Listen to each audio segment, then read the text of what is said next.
Hello humans, this is Jason, and today I'm going to try playing Nordic Weasel Games' Blast Pistol Big Sci-fi Skirmishes. The core rules are pretty straightforward, but there's lots of optional extra rules to really make the game your own. The two rules I use most often are blast template deviation and mobility hits on vehicles. What we have today is a patrol mission battle between Colony Militia, backed up by a Unity Infantry squad. Agent M is a Unity agent, and the Rattlesnake APC, and Blue as a bounty hunter.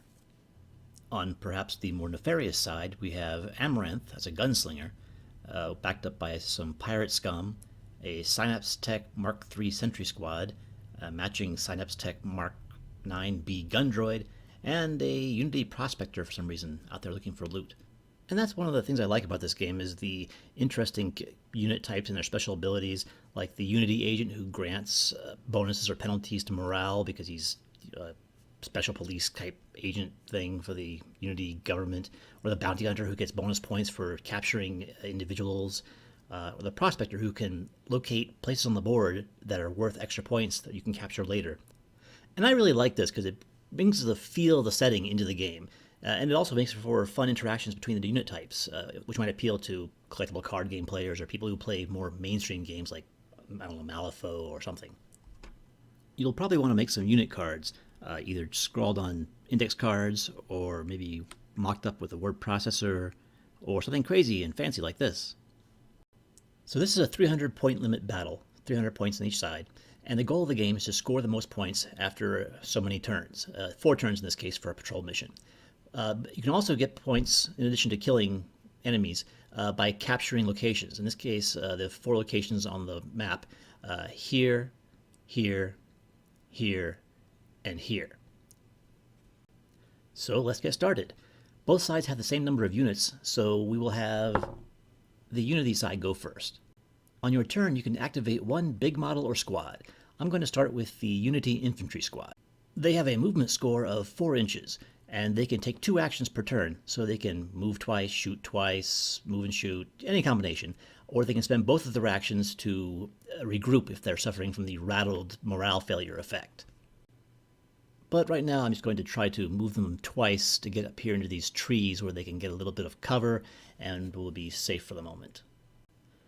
Now, whenever you move a big model or squad like the infantry or this APC, you also get to move an individual. So I'm going to go ahead and move Agent M, my Unity agent. Now, he has a movement score of 5, so I'm going to have him come around this side of the building to try to stay with the Unity squad so he can provide them with their morale bonus he gets for Unity troops on his side. And now it's the pirate's turn to go. Let me just mark this guy as activated, and we'll have the pirate squad make a double move up here behind this building to stay out of sight. And again, when you move a squad or a big model, you also get to move an individual as well. So we're going to go ahead and have our gunslinger Amaranth move. She has a movement score of 4, so she'll move twice over here to behind this other building. And we will mark these units as activated. That ends their turn, and it's now the Unity's side's turn again. We will activate Blue the Bounty Hunter. He has a movement score of 6, and he's going to move twice to take him up here into cover behind this spire. Then we'll mark him as activated. You know what? I made a mistake. I should move these guys here first. Normally you move a squad like here, and then you can move an individual. So I'm going to go ahead and move these guys now to correct the mistake. The movement score is 5 for the Colony Militia, and I'm only going to have them take 1 action because a second action to move would put them out in the open, and they won't be able to shoot from behind this building. So I'll just move them up here, and with that, end their activation. And that brings us back to the pirate's turn again. We will have the Droid Sentry Squad move. They have a movement score of 4. A double move puts them up here beside Amaranth.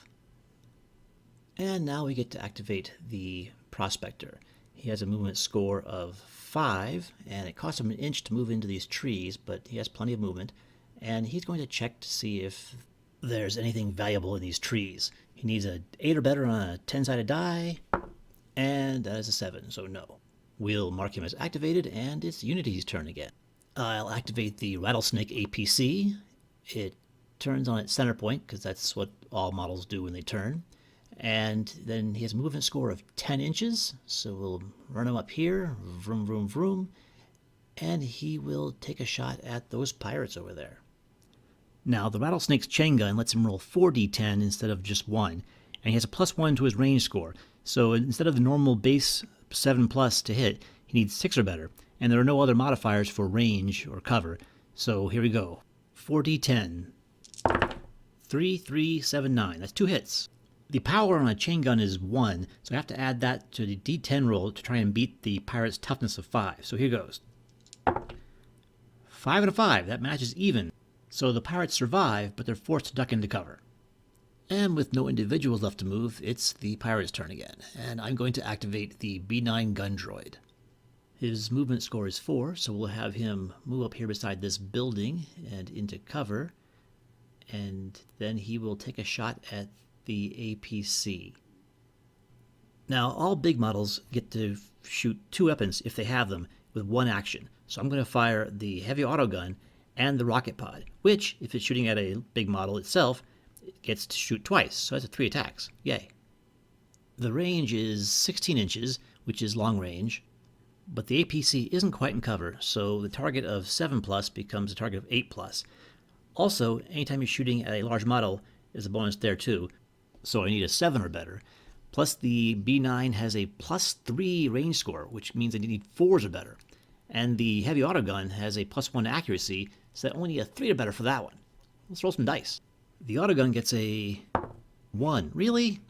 And the missile pods, 2 and 3. All misses. Now, I'm not using the optional deviation rules, but if it was, the shot might have drifted around here and hit somebody else. And with no one left to activate, that will end turn 1. For turn 2, I've cleaned up the tokens and determined that the Unity side will be going first, and I will be moving the APC over here into cover, where he will unload on these pirates again. With no modifiers besides his range score, he needs 6s or better, so 2, 4, 7, 8. 2 hits. +1 power versus their toughness of 5. 2 guys die.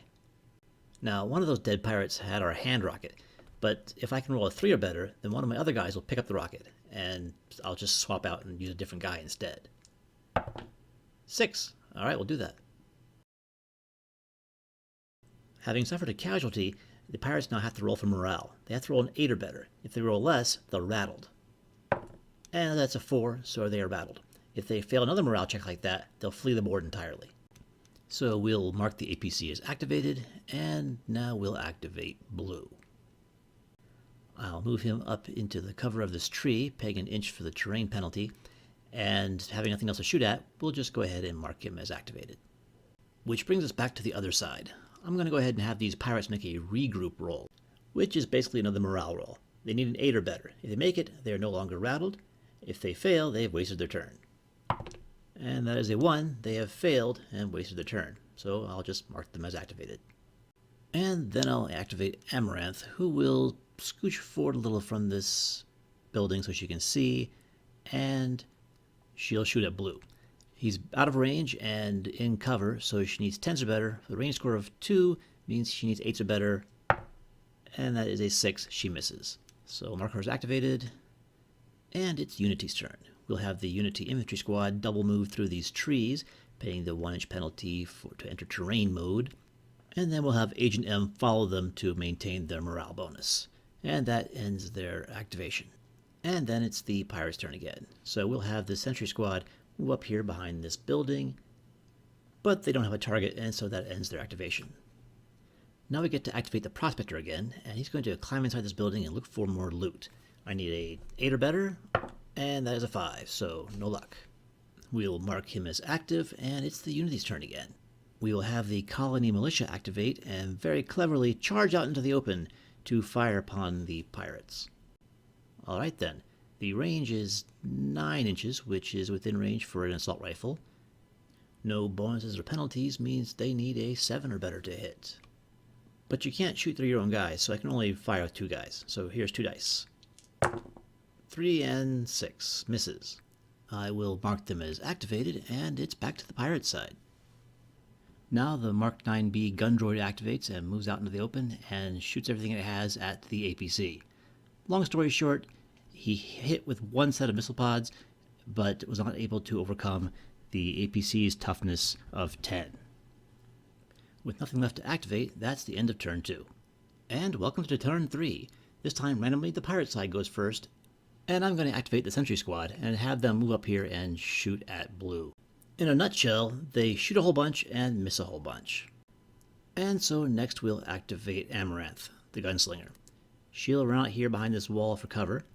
He's in range but in cover, so she'll need 9s or better. She has a range score of +2, so she'll need 7s or better, and she gets a 9. That's a hit. Now her weapon power of 2 versus his toughness of 7, that's an 8. That's it, he's down. Bye-bye, blue. And so we'll mark her as activated, and it's Unity's turn again. The APC activates and spends both actions shooting at the B9 battle droid, but despite having superior positioning and rolling 8 dice, he still only hits 3 times, and the battle droid soaks all 3. And then Agent M moves out behind this building and shoots at Amaranth from cover, and unfortunately he also misses. On their turn, the pirates activate and move out to form a firing line to shoot at the colony militia. Unfortunately for them, they all miss. However, this last guy with the rocket launcher shoots at the APC. It's out of range and in cover, but big models are easier to hit, and pirate scum have a bonus against big models specifically, so I need an 8 or better. 9! Well done. And then the hand rocket's power of 5 versus the APC's toughness of 10. 12. That is damaging. By default, big models have 10 damage points, and weapons that hit them do d10 damage. So we'll roll another d10. 7. That's pretty good, but still up. So we'll mark this guy with 7 damage and activate the prospector, who will double move to try to get over here into this other building. Now it's Unity's turn again. We'll have the colony militia move around to get a better shot at the pirate scum. They're in range and in the open. I have 2 guys who didn't move who will shoot twice, and 1 guy with a machine gun, so I'm rolling 9 dice with a target number of 7. 1, 3, 4, 6, 7, 7, 8, 9, 9. That's 5 hits. Power 0 versus toughness 5. 3, 6, 7, 8, 8. That is 4 down, and they are gone. And it's the pirate side's turn again, and time for revenge. We'll activate the B9 gun droid, and it will shoot everything it has at the APC. With all the special rules, that's 7 dice, needing 7s or better to hit, and the rocket pods have a power of 6, so they just blow that APC all to hell. That brings us back to the Unity's turn, and the Unity Infantry squad will come up here into the open to shoot at the Sentry squad out in the open in point-blank range. And in true Stormtrooper fashion, they completely miss. That ends turn 3 and starts turn 4.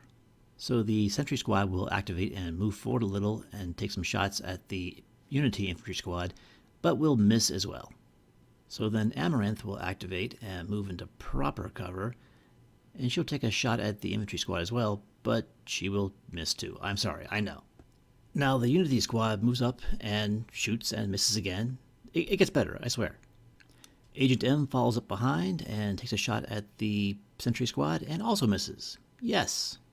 Then on the pirate's turn, the B9 gun droid activates and fires its heavy auto gun at this guy over here and takes him out. He then follows that up with a 2-inch template rocket pod blast, which with a strength 6, the toughness 5 colony militia cannot possibly survive. And so that's the end of the 4th turn and the end of the game. All that's left is to tally the score. On the pirate side, all they lost was the pirates, and that's just worth 80. On the Unity side, they lost the colony militia for 70, the bounty hunter for 30, and the rattlesnake APC for 50, for a total of 150 points. Not looking good for the Unity side. As for patrol objectives, the Unity side is in control of this one, and the pirates are in control of this one and that one. So that's an extra 30 points for each side, which doesn't change the balance any. And neither the prospector nor the bounty hunter scored any bonus points for their side. So at 110 to 180, the pirates win this one. And that was a game of Blast Pistol Big Sci-fi Skirmishes by Nordic Weasel Games. Hope you enjoyed it. I'll try to make another video soon. Thank you. Please subscribe. You know the deal. Ci revido.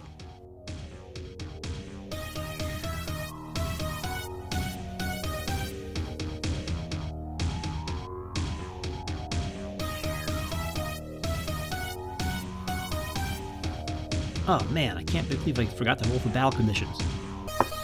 Looks like we're supposed to be fighting in a toxic atmosphere. Oh well, next time.